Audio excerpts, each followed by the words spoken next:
جیسے میں آپ سامنے ایک سٹیٹمنٹ لکھتا ہوں، اس کو پڑھتا ہوں لیکن لکھتا میں کسی اور طریقے سے ہوں۔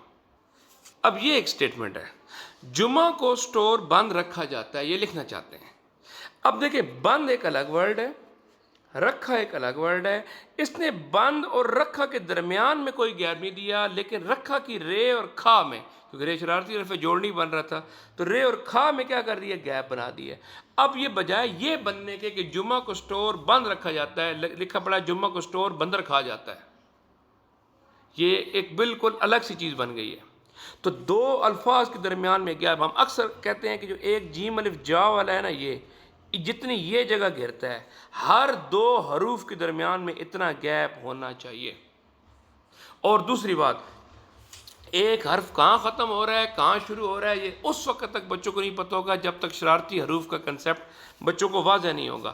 فار ایگزامپل دیکھیں، ایک ورڈ ہے درود، دال، رے، واو، دال، یہ چار حرفی حرف ہے اور کوئی ایک بھی جوڑ نہیں بن رہا، چاروں کے چاروں کون سے آپ کے شرارتی حروف ہیں۔